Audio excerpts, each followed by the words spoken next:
guys, we're back on the 2000 Suzuki King Quad 300. I got a new winch I'm gonna put on. I've literally had this almost 3 years, but it's one of those things that got put on the back burner and just never got around to it. So looking to make this my snowplow rig.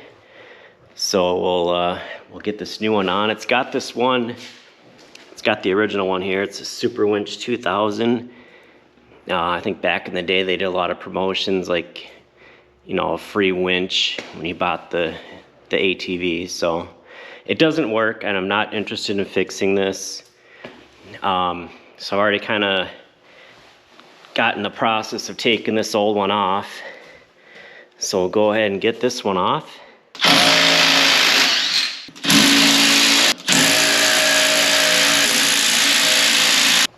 All right, got the old one off. There's 4 U-bolts holding this old plate on.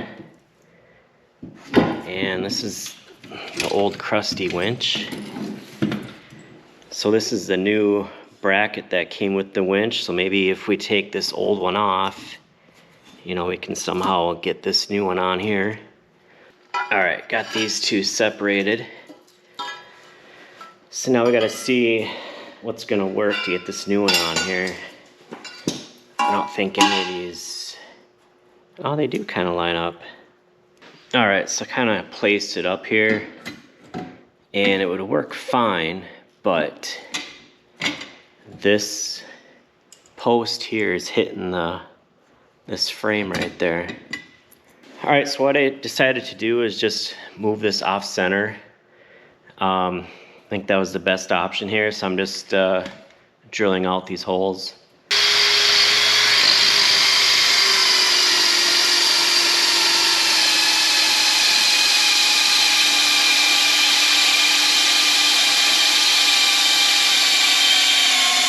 All right, got it all mounted up. Tight fit, but it'll work.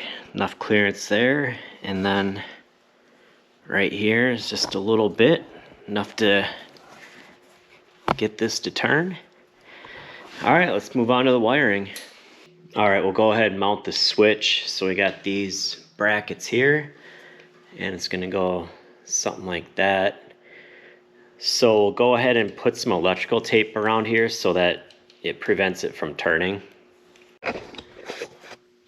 New switch installed. Got the wiring zip tied here.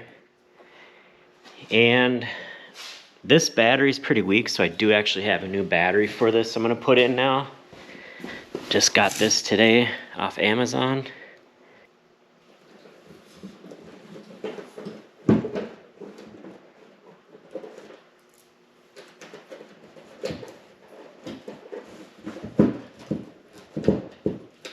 So we got this contactor that all the wires connect to, and it says to mount it in a dry location, so I don't want to put it like up in the fender anywhere.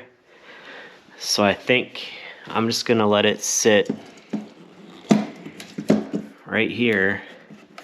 Maybe I'll just put some like double-sided tape there just so it doesn't bounce around. But I think that'll be a good spot, so then I can bring the wires right through here. And that'll be really easy to wire.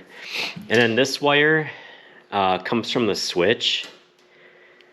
And it says to put it on a ignition, so when the ignition's on, it's got power. But I think I'm gonna put it directly to the positive on the battery. So that way when I have my plow hooked up, I can raise or lower it without having to turn the key on. And this is what we got for wires. So we got the red and black, and then yellow and blue. So these are labeled here. So we got blue and yellow up there. And then on the contactor, so these are labeled. So it just goes yellow, blue, and then the red goes from here to the positive battery, and then black to the negative on the battery. And then these two here are for,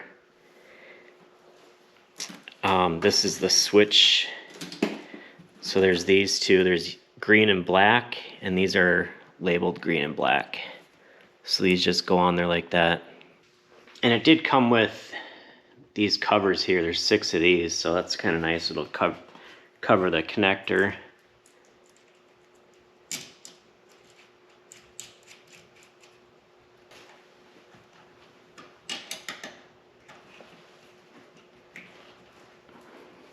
All the wires connected. Got these rubber boots on here. I cleaned this area down here with some alcohol. That's because I got the double-sided tape right here.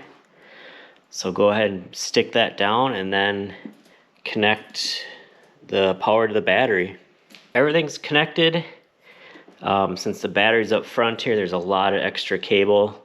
So I just kind of tucked it in this area here. But let's give it a try here.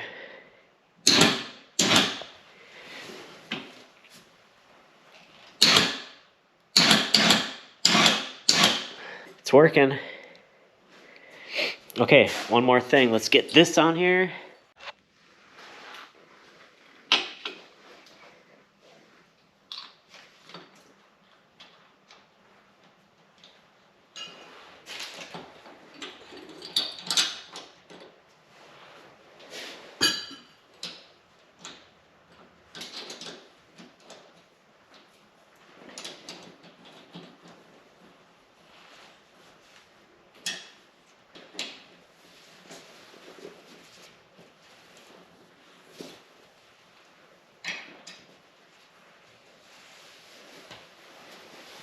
Okay, you're all done. Got the plastics on.